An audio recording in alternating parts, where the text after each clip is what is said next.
MLA అనుచిత వ్యాఖ్యలు సరైనవి కావు. మాజీ మంత్రి సిదిరి అప్పలరాజు ఆగ్రహం.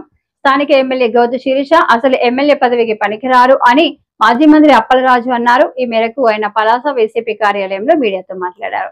ఇది ఈవిడ అసలైనటువంటి స్వరూపం. నేనేమీ అబద్ధం చెప్పడం లేదు. This is the fact. మీరు వెళ్ళి కావాలంటే హరికృష్ణ దగ్గర కూడా మీరు స్టేట్మెంట్ తీసుకోవచ్చు. మీరు 25 లక్షలు వాళ్ళ ఫ్యామిలీ గొడవ నీకెవరు తలదూర్చమన్నారు. దానిలో వాళ్ళ ఫ్యామిలీ గొడవలు తేల్చడానికి పోలీసులు ఉన్నారు, దిశ పోలీస్ స్టేషన్లు ఉన్నాయి, కోర్టులు ఉన్నాయి, మహిళా కోర్టులు ఉన్నాయి, ఇంకోటి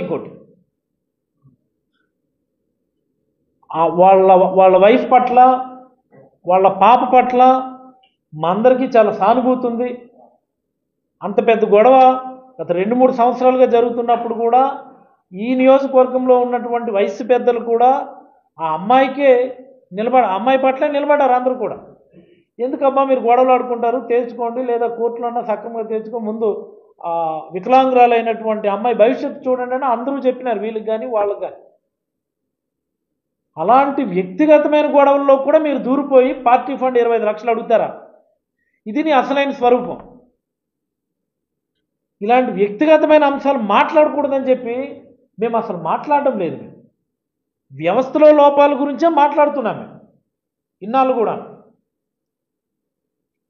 తోపుడు వాళ్ళు ఏ షాప్ ముందు పెట్టుకొని ఉంటే ఆ షాప్ నుంచి నెలకు 1000 రూపాయలు, అంటే ఒక షాప్ దగ్గర నుంచి బండి ప్లస్ బండి వెనుకున్న షాప్ నుంచి 1000 రూపాయలు కలిపితే 2000 రూపాయలు ఒక షాప్ దగ్గర నుండి. ఈ మొత్తంగా ఈ పలాస కాశీపురం మున్సిపాలిటీలో ఎన్ని తోపుడు బళ్ళు ఉన్నాయి? కేటీ రోడ్డు మీద తోపుడు బళ్ళు నుంచి కూడా వసూలు చేసుకునేటటువంటి దౌర్భాగ్యం ఈ ప్రభుత్వం వచ్చిన తర్వాత వచ్చింది. నువ్వు వసూలు చేస్తున్నావా, మీ ఆయన వసూలు చేస్తున్నాడా, ఇంకెవరో వసూలు చేస్తున్నారన్నది కాదు. ఇక్కడ వ్యవస్థలు ఎంత అధ్వానంగా ఉన్నాయనేది తెలియజేస్తా ఉన్నాను. These are all facts. మళ్ళీ పోలీసు తోపుడు బళ్ళోళ్ళు పిలిచి అలాంటి డేట్ జరగడం లేదని మీరు చెప్పండి అని పోలీసులు అంటే వాళ్ళు చెప్తారు. హట్ అలాంటి డేట్ లేదు, అలాంటి అక్రమాలు ఏం జరగడం లేదని వాళ్ళు చెప్పేస్తారు. భయంకో భక్తికో ఇంకో దానికో చెప్తారు. బట్ దిస్ ఈజ్ వాస్తవం, దిస్ ఈజ్ ది ఫ్యాక్ట్. ఇలా మాట్లాడడం మొదలు పెడితే నిద్రపోవడానికి కూడా మీకు అవకాశం ఉండదు. ఆ స్థితి తెచ్చుకోవద్దు మీరు, మేము రాష్ట్ర పాలసీల మీదనే, ప్రభుత్వ పాలసీల మీదనే నిరంతరం మాట్లాడుతూ ఉంటాం. ఒకసారి స్థానిక అంశం మీద మాట్లాడింది కేవలం local GST, liquor tax, additional liquor tax మీదనే మాట్లాడిన తర్వాత కొంత కంట్రోల్ అయినట్టు అయింది, సర్దుమణిగినట్టు అయింది. మళ్ళీ మొదలవుతుంటే మళ్ళీ what are you up to in front of me, ఓడిపోయి ఉండొచ్చు, గాలి గెలిచినావు, what are you up to? నీ చదువు ఏంటి, నా చదువు ఏంటి? సామాన్యుల కష్ట నష్టాల్లో మా భాగస్వామ్యం ఏంటి, నీ భాగస్వామ్యం ఏంటి? ఈ ప్రాంతం అభివృద్ధి కోసం చేసినటువంటి నాకు వచ్చినటువంటి అవకాశంలో నా ప్రయత్నం ఏంటి? 60 సంవత్సరాలు తాతలు తండ్రుల పేరు చెప్పుకొని ఉన్నటువంటి మీ ప్రయత్నం ఏంటి? మీకు నా కంపారిజన్ ఏంట?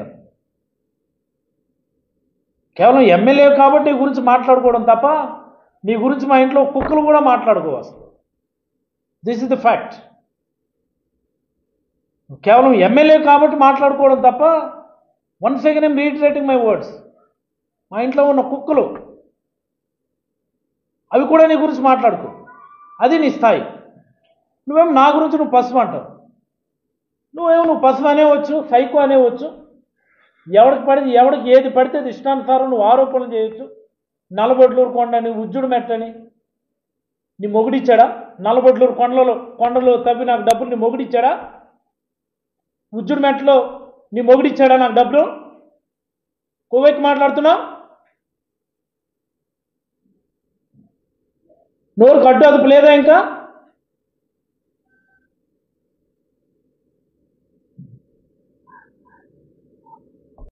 ఎవరికి కావాలి ఇవన్నీ?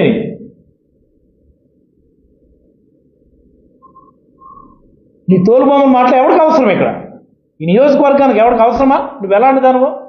నువ్వు ఎమ్మెల్యే అయింది నియోజకవర్గ ప్రజల కోసం పనిచేయడానికి. ఈ నియోజకవర్గంలో అనేక సమస్యలు ఉన్నాయి. ఎవ్రీ ఇయర్ కొత్త కొత్త సమస్యలు వస్తూ ఉంటాయి. వాటి కోసం పనిచే, వాటి గురించి మాట్లాడు. సాక్షి మీడియాలో కథనం వస్తే సాక్షి మీడియాకు సంబంధించి నువ్వు ఖండనివ్వు. సాక్షి మీడియాలకే పిలిచి ఇదిగోవా మీరు ఇలా వేశారు, నేను తప్పు చేయలేదని నువ్వు ఖండనివ్వు.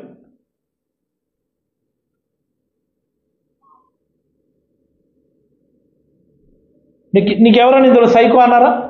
అసలు ఎందుకు అనకూడదు నేను సైకో? నీ మాటలు వింటే ఎవరికైనా అనిపిస్తుంది సైకోరా బాబు ఈవిడ అని చెప్పి, ఎవరికైనా అనిపిస్తుంది. మీ ఇంట్లో వాళ్ళకి నువ్వు మాట్లాడిన మాటలు చూపించి, మీ అమ్మకి మీ నాన్నగారికి చూపించి, నాన్నారు ఇదిగోండి నేను మాట్లాడాను ప్రెస్ మీట్, నా మాటలు వినండి అని నువ్వు చూపించు. చాలా బ్రహ్మాండంగా మాట్లాడేవమ్మని మీ నాన్నగారు కానీ మీ అమ్మగారు కానీ నీకంటే నేను రాజకీయాలు మానేస్తాను. ఎందుకమ్మా భాష? అలాంటి మాటలు ఎందుకు మాట్లాడతావు?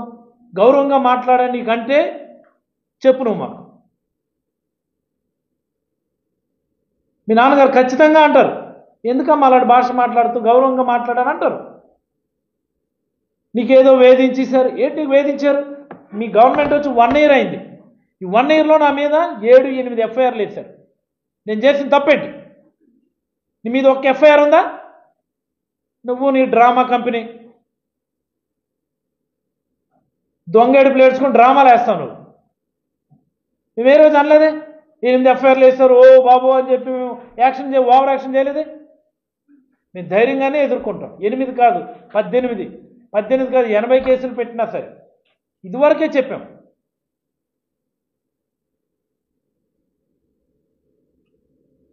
ఒక ఆబ్జెక్టివ్ కోసం రాజకీయాల్లోకి వచ్చినాడు అండర్ ఎనీ సర్కమ్స్టాన్సెస్ ఆబ్జెక్టివ్ డివేట్ అయ్యే పరిస్థితి ఉండదు.